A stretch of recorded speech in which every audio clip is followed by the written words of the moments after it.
السلام عليكم وأهلا وسهلا بيكم في بودكاست نص الليل. معاكم حسام علي وأنا الهوست للبودكاست الجميل ده. وفي البودكاست ده بنتكلم فيه عن مواضيع ومواقف مختلفة ممكن نكون بنمر بيها في شغلنا، مع صحابنا أو في البيت. وهتلاقوا حاجات كتير أوي مشتركة ما بيننا لما نتكلم في الحاجات دي في كل حلقة. وللعلم يعني الكلام ده من وجهة نظري الشخصية، مش كلام علمي خالص على الإطلاق. فيلا بينا نشوف حلقة النهاردة هنتكلم فيها عن إيه. أهلا أهلا يا حبايب، إزيكم عاملين إيه؟ كويسين؟ إن شاء الله تكونوا كويسين وبصحة وبسلام دائما وأبدا كده بإذن الله. ويا رب دايما دايما تكونوا مبسوطين. أهلا بيكم في الحلقة الثامنة من بودكاست نص الليل. والنهاردة إحنا تقريبا بنودع رمضان، خلاص إحنا في آخر أيام رمضان، مش عارفين لسه هيكون النهاردة الوقفة وده هيكون آخر يوم رمضان ولا بكرة. وإن شاء الله نعرف يعني بعد الفطار بإذن الله. وعموما كل سنة وانتم طيبين، أيا يكن بقى هو إمتى العيد، بكرة يعني ولا بعده. فكل سنة وانتم طيبين. وبما إن داخلين على العيد، محتاج أتكلم معاكم شوية في إيه اللي أنا باحسه وأنا داخل على العيد كده، في كل مرة، سواء عيد الفطر أو عيد الأضحى، أو يعني بين قوسين العيد الصغير والعيد الكبير، عشان أنا كنت دايمًا زمان متعود أقولهم كده، العيد الصغير والعيد الكبير. أنا باحس بكام حاجة كده في كل عيد أو قبل كل عيد. مبدئيًا تضبيطة الجدول في الشيفتات بتاعتي في الشغل. أنا عندي مشكلة كبيرة في تضبيط الجدول دي، ومع الناس اللي دايمًا كل مرّة أيًا يكن بقى إيه الشغل، مش باتكلم على شغل حالي أو قبل كده أو بعد كده، وأيًا يكن هو دايمًا في مشكلة. ومش يعني مش أنا اللي عندي مشكلة، كلنا عندنا مشاكل ديّة يعني. الحاجة التانية ألا وهي التجمعات. والحاجة التالتة هي الصوت العالي، أو دوشة العيد، أو فرحة العيد، يعني عشان إيه، نحط لها كذا مسمى ونشوف هنوصل معاها لإيه. خلّينا نبتدي كده بالشيفتات وتضبيطة الجدول، والكلام هنا موجه شوية أو اللي هيحس بيه شوية اللي عندهم شيفتات في العيد زيي كده. يعني الطاقم الطبي كله، وأي حاجة تستدعي الطوارئ، والطاقم الأمني كله، و وأي حاجة يعني إيه بتبقى محتاجة عين مصحصحة 24 ساعة في ال24 ساعة. فللأسف الشديد بيبقى أنت محطوط في موقف حرج، إنك محتاج تنزل shift، وفي نفس الوقت أنت أصلًا عايز تفسي دماغك ومش عايز تروح لا shift ولا نيلة ولا بتاع، بس يعني واجبك يُحتّم عليك، وللأسف ضميرك المهني بينقح عليك شوية لو في شوية ضمير مهني يعني، بس نِفْسي آخُد الحبوب بتاعة الضمير اللي كانوا بيوزّعوها في أشغال شقة دي. ف بنيجي في كل بقى قبل كل عيد نفتح الجدول الفاضي بتاع العيد كده، ونشوف الشيفتات اللي موجودة في العيد، ونحاول إن إحنا نلعب فيها puzzle كده، أو نلعب كراسي موسيقية، فبنقعد نتشقلب بقى ونروح ونيجي كده في الشيفتات. فتظهر الشخصية المبهمة دائمًا وأبدًا في حياتها وتقول لك: "والله أنا يوم الوقفة مش باعرف إن أنا أنزل، ولا أول يوم ولا تاني يوم، وللأسف ولا تالت يوم، فممكن تحطّيني في الرابع أو الخامس." هو أصلًا ما فيش لا رابع ولا خامس يا سيدتي الفاضلة. يعني إحنا ممكن نعتبر أول وتاني وتالت نزُقّه معاهم، بس هو يعني التالت ده كده يعتبر مش في العيد، يعني أول وتاني أنتِ كده في العيد لكن التالت ده هنزُقّه معاهم، لكن ما فيش لا رابع ولا خامس، ما تحطّيش نَفْسِك في الحتّة دي. ده كده بتستنصحي علينا وبتعملي نَفْسِك فزلوكة. مع إن أنا مقتنع تمام الاقتناع إن في ناس بيبقى عندها ظروفها، وفي ناس بتبقى مسافرة، وفي ناس بتبقى مش عارف فين وفين وفين، ومتعودة إنها تعمل حاجة زي كده. بس هو يعني للأسف الشغل ما بيبقاش فيه الحتّة دي. ولمّا هتيجي في حاجة زي كده، ف يعني أنت بتبقى عايز تروح مع أهلك، أو عايز تروح مع صحابك، أو أيًا يكن، وفي نفس الوقت يعني الشغل أنت عارف إن هو ما ينفعش إن أنت تخلع من shift أو حاجة زي كده، أنت ليك shift كده لازم تنزله at least، يعني هيكون shift مش شيفتين، ما كانش شيفتين يعني، مش أكتر من كده.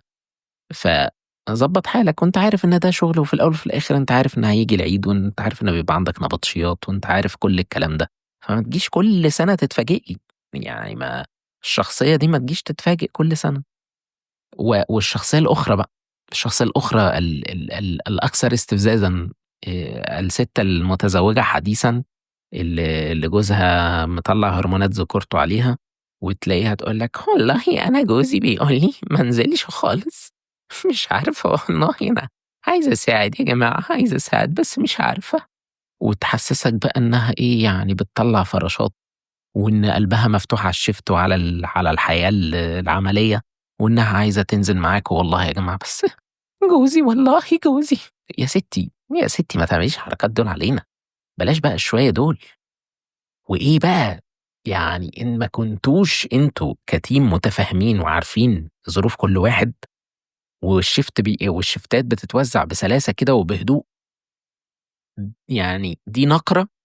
والنقرة الأخرى اللي أنا باتكلّم فيها بقى دلوقتي دي، بتاعة اللي أنا خصوصًا باقابلها يعني في الشيفتات الحكومية، وحرفيًا، حرفيًا يعني بتقابل كمية غلاسة ولطافة وكلاحة في تضبيطة الشيفتات دي، بجد والله عالم. يعني مش عارف أقول عليهم إيه، مش عارف بجد، لإن فيهم ناس كويسة وبيحبّوا إن هم يساعدوا، وفيهم ناس عليهم كلاحة الدنيا كلّها فيهم، يعني حرفيًا مجمّعين الكلاحة والغتاتة والرذالة، وعالم كده لِطِظة ومقرفة، تلاقيهم ناطين عاملين لك كعبلة في أي حاجة كده. ويحسّسوك بقى إن هُم كانوا بيقدّموا كل ما تقدّم وكل ما تأخّر من من مساعدات من قبل العيد، بس يا جماعة أنا كنت باساعد والله طول الشهر اللي فات، فالعيد ده بقى مش هاقدر، معلش سامحوني، أنتم عارفين ومش عارف إيه، وتلاقيه يقعد يتمحلس لك كده. يا سيدي الفاضل بلاش بقى الكلام ده، يعني أنت عارف كده إن ديّة شيفتات وهتتقضّى وخلاص، ما بلاش بقى الحركات دي، بلاشها. والناس بقى اللي بيصيحوا بقى ليل ونهار بقى، ليل ونهار، خلّصنا يا عم الشيفتات وضبّطناها، حد بقى نازل شيفت بقى، الصياح اللي بيبتدي من أول ما بيصحى من النوم ده، يقول لك ياه! نازل شيفتي في عز العيد والناس قاعدة في بيوتها والطريق فاضي وما فيش حد في الشارع ومش عارف إيه، ياه! يا عمي في إيه يا بابا؟ يعني حرام، حرام عليك والله يعني اللي أنت بتعمله في نَفْسك ده. هنعيّط كلّنا خلاص، يعني بلاش بقى الشويتين دول، ما خلاص إحنا عارفين إن كل عيد أنت هتتكلّم في نفس الحاجة وتنزّل نفس الpost وتقول نفس الكلام، خلاص اتهرشت، فيعني اقعد بقى صيح في صمت مع نفسك، ده لو أنت أصلًا بتصيح فعلًا يعني مش بتصيح بروباجندا كده وبتعمل جو وشو حواليك يعني مش أكتر. فاستهدوا بالله كده يا جماعة يعني وخلّوا الدنيا تعدّي والحياة بسيطة ولذيذة وجميلة، والناس كلّها هتفرح والدنيا حلوة يعني. أنا يعني في الأعياد زمان كنت باتضايق جدًا، وأول ما ابتديت أنزل شغل كنت باحس الموضوع ياه! وفين أيام الدراسة وفين، وفين، وفين، بس مؤخرًا خلاص أنا رضيت بنصيبي وبقدري، ده حاجة مكتوبة وخلاص لازم هتحصل بقى، ما هتعمل إيه؟ أنت في حاجة في شغلانة هي بتُحتّم عليك كده، وطالما أنت ارتضيتها من أولها لآخرها فخلاص خُدها بقى، خُدها بمميزاتها بعيوبها، لكن ما تقعدش بقى تتصيد المميزات وتاخدها تحطها على جنب، وتبقى محتفظ بيها وترمي في العيوب بقى وتقعد تبعد عن العيوب وتتجنبها وترميها على غيرك بلاش يعني الحركات دي.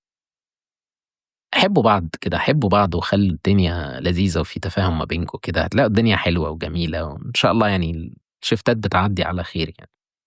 خلصنا من النقطة دي، ندخل على النقطة اللي بعدها، ألا وهي التجمُّعات بقى، التجمُّعات. نيجي من أول تجمُّعات الوقفة والصحاب. فأنا هاقول يعني اللي كنت باحسّه زمان واللي كنت باعمله، ومؤخرًا إيه اللي بقيت باحسّه واللي بقيت باعمله. زمان وأنا زغنطوط كده، كنت باحس إن أنا محتاج أنطلق وأروح مع صحابي، وإن يوم الوقفة ده لازم نسهر بقى والحوارات ديّة بقى، وكان موضوع السهر ده جديد على الواحد، وإن ما فيش سهر أصلًا كده بيحصل في الأيام العادية، فبيبقى مسموح يعني بالحركرك في يوم الوقفة، ولازم نكون عند حد من صحابي وفي البيت والكلام ده كله. ف موضوع السهر ده كان بالنسبة لي أو يوم الوقفة ده يعني كان بالنسبة لي حاجة حيوية جدًا، فكنت أخلّص فطار في البيت وألبس وأطلع جري، جري على بيت حد من صحابي اللي هنتجمّع عندهم أو يعني السطح يعني بتاع حد من الأصدقاء يعني، ونفضل بقى قاعدين لحد صلاة العيد، وقبل صلاة العيد أروح عند البيت أتوضّى وآخُد سجادتي وأروح أصلّي مع أهلي وباقية أهلي. وكان الموضوع ده بالنسبة لي حيوي جدًا، يعني ما تجيش تقول لي في يوم من أيام الوقفة دي أنت مش هتنزل تروح لصحابك، انسى، انسى إنك تعمل فيّا كده، لإن لو ده ما حصلش فخلاص بقى انهارت انهيار تام بقى وعياط ودبدبة في الأرض وبتاع، فما تحاولش تعمل ده معايا. وده يعني كان في فترة من الفترات ابتدى كده إيه، يقِل واحدة بواحدة كده، اللي هو في عيد أنزل وفي عيد لأ، في أروح شوية وأرجع شوية أقعد في البيت مع أهلي وباقية عيلتي، لإن عيلتي بتبقى متجمّعة عندنا. ف يعني إيه، الموضوع ابتدى يتلاشى، يتلاشى، يتلاشى لحد ما بقيتش باحب أنزل في الوقفة خالص. وليه بقى؟ أو ما باحبش أنزل في العيد خالص، يعني أحب أكون لو هانزل فأنا نازل رايح الشغل، لو مش هانزل يعني ما عنديش شغل، فأنا خلاص مش نازل من البيت، الموضوع خلاص منتهي، أنا قاعد في بيتي وخلاص، انسى بقى إن أنا أنزل. ليه بقى؟ ده هيوصّلنا شوية للنقطة التالتة اللي كنا هنتكلم فيها، ألا وهي الدوشة أو فرحة العيد أو.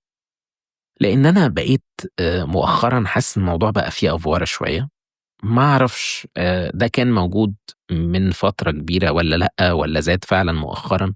يمكن حد يكون حاسس بده وقولوا لي يعني طمنوني كده إن مش أنا اللي حاسس بده لوحدي يعني. بس بقى الموضوع مستفز جدًا مؤخرًا بالنسبة لي في إني يوم الوقفة ده تلاقي الشارع زحمة جدًا، جدًا، جدًا، ودوشة جدًا، جدًا، جدًا، بدرجة بشعة، بشعة ومستفزة بالنسبة لي جدًا.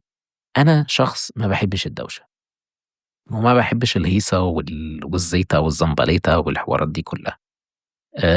يعني ما احبش الصوت العالي، ما احبش الحاجات دي كلّها، فأحب الدنيا كده تكون ماشية بسيطة ولذيذة وخفيفة والدنيا هادية وكده يعني يكون الريتم كده عادي وطبيعي خالص، لا extreme لفوق أوي ولا extreme لتحت أوي.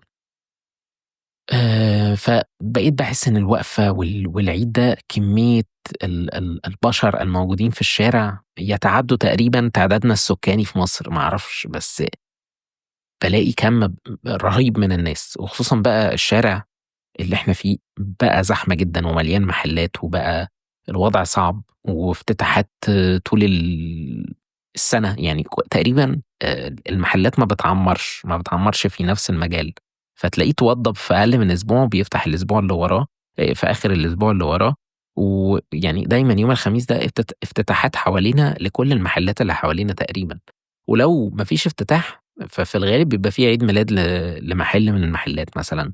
بيعمل احتفال بسيط كده قدّام المحل، فبيشغّل أغاني بقى بصوت عالي وحاطط السماعات يعني متجهة ناحية البلكونات بتاعتنا كده، فتلاقي الصوت كده بقى بشع، وتلاقيك قاعد مش مرتاح كده. دايمًا الweekend ده حاجة كده ما تقعدش فيها في البيت ولا تقعد فيها في الشارع ولا تقعد فيها في هذه المدينة، محتاج تطلع لفوق كده، يعني لفوق في السما أو تنزل تحت في الأرض تبعد عن هذا العالم بجد، لإن الموضوع بيبقى صعب. فنرجع بقى لحتّة العيد تاني معلش.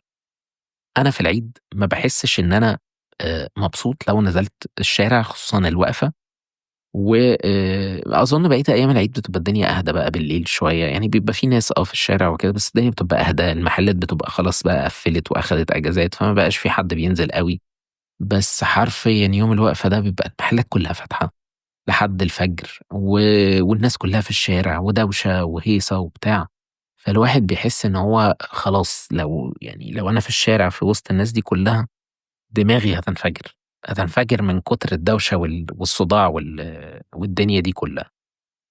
و إيه اللي خلّاني ما بقيتش باحب أنزل كمان، إن أنا بقيت مُقدّر شوية للجزء الفاموليا الfamily ده، الجزء العائلي ده، بقيت مُقدّره أكتر شوية عن زمان، وبقيت حاسس إن الواحد محتاج إن هو يقعد مع عيلته أكتر.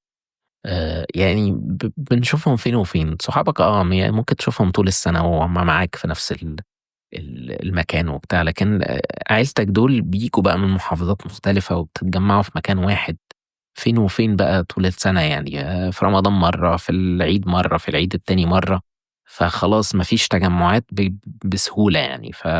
فأنت محتاج إنّك تقعد مع عيلتك شوية وتقرّب منهم شوية، و وزائد عن ده كمان إن أنا بقيت باحس براحة أكتر وأنا قاعد في البيت، يعني ما بقيتش باحس إن أنا مرتاح وأنا برّه البيت. ودي حتّة كده من علامات إنّك خلاص مُقبِل حاسس إن أنا مُقبِل على زواج شوية قريب، وإن ده الزوج المصري الأصيل، اللي هو ما بيحبّش إن هو ينزل من بيته، ما بيحبّش يروح زيارات كتير. حاسس إن ده أنا، يعني حاسس إن أنا باتحوّل للحتّة دي شوية، وشكلي كده قريب خلاص قرّبت إن أنا هاخطب وهاتجوّز، شكلها كده، يعني حاسسها. المهم يعني حتّة العيلة ديّة بقيت حاسس مؤخرًا إنّها مهمة أوي. ولمّا اتكلّمت مع حد من زمايلي يعني من فترة، في النقطة ديّة خصوصًا يعني، قُلت له: "الواحد ما كانش زمان بيقدّر الجزئية دي، بس مؤخرًا بقى مقدّرها جدًا، وبقى بيفضّلها عن نزولة صحابه في المناسبات وفي الأعياد وفي الحاجات دي." وهو قال لي: أنا بقيت حاسس بده برضه." قال لي: "زمان ما كانش الواحد بيحس بالحتّة ديّة، وما كانش الواحد مُقدّر أوي لجزء العواطف العائلية ديّة والتجمُّعات العائلية والكلام ده كُلّه."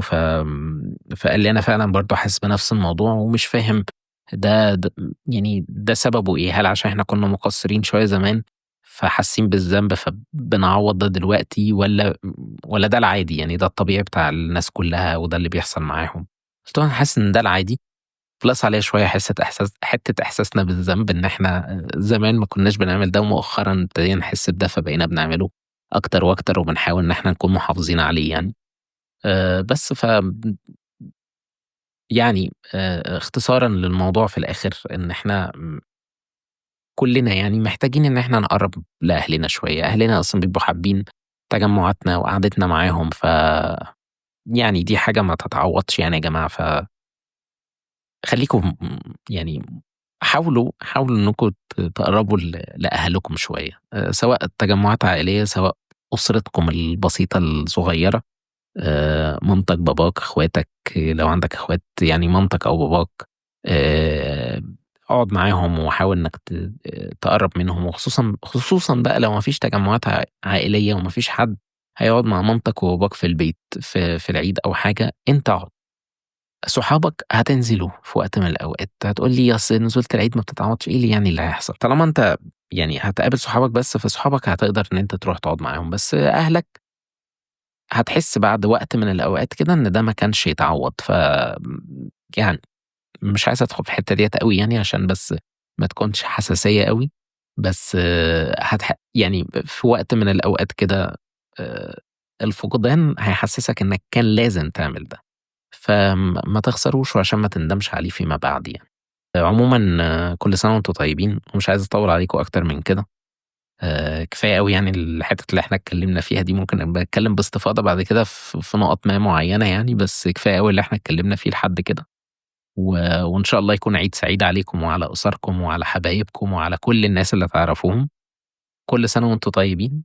وإلى هنا تنتهي حلقتنا اليوم في بودكاست نُص الليل، وأشوفكم في الحلقات الجاية إن شاء الله، وأشوفكم على خير. سلام يا حبايبي.